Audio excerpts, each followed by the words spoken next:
Hey gang, Dark Sun is coming back to D&D in early 2027, and 5e is very good at giving players tools to solve problems. Dark Sun, however, is a specific test for 5th edition and could be its hardest test yet. The reason being is Dark Sun has some of those problems that need to remain unsolved for that setting. Now, one thing I do want to state up top is I'm not particularly familiar with the Dark Sun setting, so I don't have years tied up in this or any favorites to pick. So this is going to be me coming in blind and exploring it like probably a lot of other folks are as well. Announced at Gen Con, the Dark Sun setting is going to be Wizards of the Coast's first foray into what they call, quote unquote, a mature setting. Now, what we've seen recently from some reporting that is going to entail will be shrink wrap books at your local game stores, which, if that's to be true, I don't know if that's hype or whether that's, something that's going to be legitimately needed. Time will tell. They're going to be releasing 2 books in early 2027 as of all the information that we know thus far. There will be Edge of Oblivion, which is going to be the source book that's going to have the setting, creatures, probably some story hooks if they follow the path that the Faerun books did. And then there's going to be Blood and Power, which is going to be the more module setting book that I'm probably going to skip. Now, it's been 16 years since D&D has gone to the world of Athas.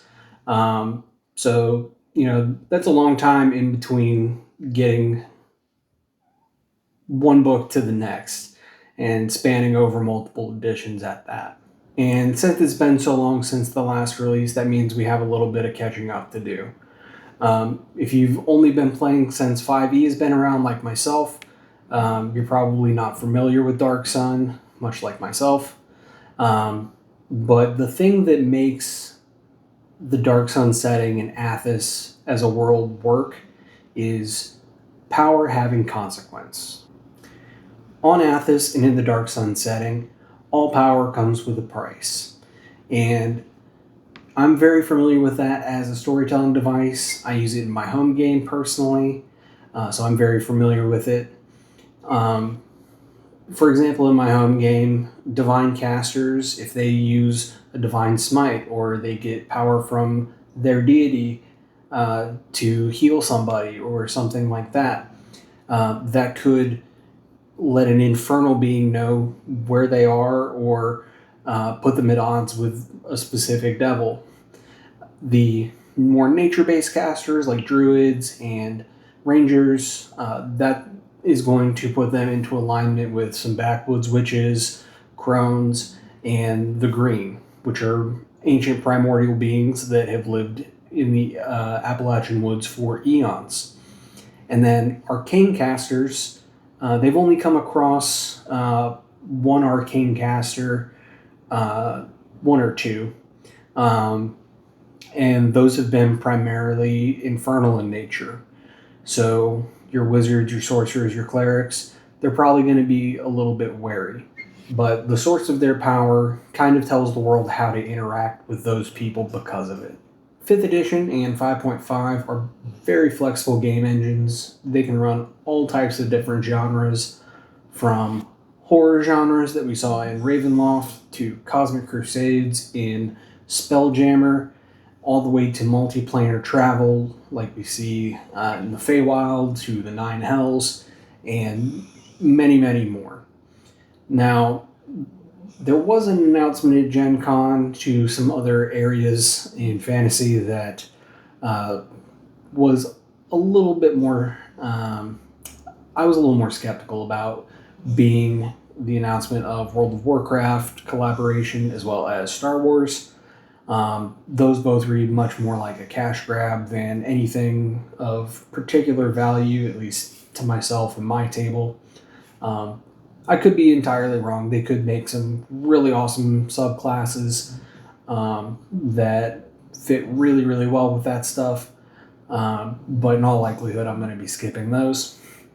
However, the Dark Sun announcement is a little bit different because the whole setting of Dark Sun is a bit contrary to what 5th edition does really well, which is giving players the means to solve problems, right? It likes giving players shiny new toys to fix giant cosmic problems. But Dark Sun, it needs those constraints put on the party to make the survival aspect of the setting, feel like it has stakes. So, how they handle Dark Sun is going to be a pretty serious test for 5th edition. The survival mechanics for 5th edition have always been around, they're just rarely enforced, at least in my experience. So, exhaustion levels have always been a thing for 5th edition. The 2024 rules, you take a -2 penalty to any d20 roll, and you subtract 5 feet of movement. So by the time you get to 3 or 4 levels of exhaustion, that's pretty bad. I personally prefer the 2014 rules. It introduces some different types of mechanics. It's more bookkeeping for sure, but I personally prefer it. It feels a little bit more brutal in my opinion. So if you're using exhaustion, or if I'm using exhaustion, that's the one I opt in for. The 2024 Dungeon Master's Guide also has an extreme heat rule. So for every hour that you're out in 100-degree or hotter weather without access to drinking water, that part's important, you have to make a DC 5 Constitution saving throw, which increases by 1 every hour. And you're also taking a level of exhaustion every hour. So access to drinking water is very, very important to that rule specifically. And in the Dark Sun setting, that is a very, very real problem. In 2024, the extreme heat rules are very specific, like most things in Dungeons and Dragons are. And it does not say anything about dehydration. It doesn't say anything about how much water you can carry. It only says access to drinkable water. Now, that's important because you can have a first level spell and solve that problem entirely, which is create or destroy water. The wording of that is you can create a 30-foot cube of rain, or you can create up to 10 gallons of water. So you can use a first level spell and easily fill up a waterskin. And you don't have to drink it, you just have to have access to it for you to not start taking these extreme heat rules if we're playing by rules as written. Create or destroy water doesn't ration your water because it doesn't have to. Just having access to drinkable water is enough to eliminate the entire threat that you would be facing on Athas with the extreme heat rule. Now, there would be some folks who would say, oh, but what about Goodberry? Wouldn't Goodberry also solve this problem? And the answer to that is actually no. Because Goodberry says it provides nourishment. It doesn't say it provides access to drinkable water, which is, again, the wording of the extreme heat rule, right? So if you're playing strictly rules as written, which not everybody does, I personally don't always go rules as written. I lean rules as intended pretty frequently. But there are a lot of folks who will argue to death that this is the wording, this is how it works. So, Goodberry does not work for this. However, Create or Destroy Water would eliminate this, assuming that there's nothing else that's changed in the Dark Sun setting. There are 2 other fixes for the extreme heat condition, which is likely to come up in the Dark Sun setting. The first one is a species choice, which is going to be you have a couple of options, assuming the DM allows it. That being a fire genasi, a infernal tiefling, or one of the couple dragonborn lineages that have either resistance to fire or immunity to fire. The only one that has immunity would be the fire genasi there. So if you have resistance or immunity to fire damage, then the extreme heat rule does not come into play. Now, the one that's specific to the Dark Sun setting is going to be based on the Unearthed Arcana Water Cleric, which, as of reporting, will be in the Dark Sun setting, and it makes a lot of sense. Why? The Water Cleric is going to have create or destroy water out of the gate, assuming they don't change that from the UA playtest. 5th edition is as flexible as it is because, in fairness, DMs tend to do a lot of work to make that possible. Now, it's always going to be the right tool for the right job.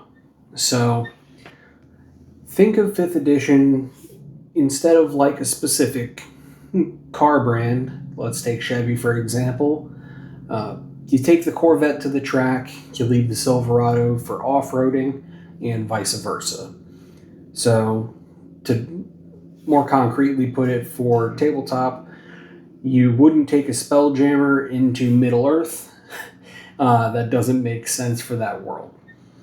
Now, Ravenloft introduced the Dark Gift feats that specified these feats are only meant to be used in Ravenloft.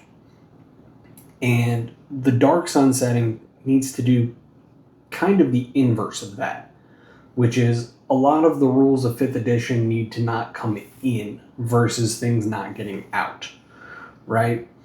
So it needs to place a little bit heavier restrictions to keep the original tone and intention of the Dark Sun setting, to make it actually feel like the setting that it's meant to be, which is survival heavy, resources are limited, water is very valuable, metal is hard to come by, those types of things. So going back to the extreme heat rule, instead of having that be rules as currently written, maybe give some type of flat bonus to an infernal tiefling for the heat exhaustion rule, but not all out immunity to eliminate the threat.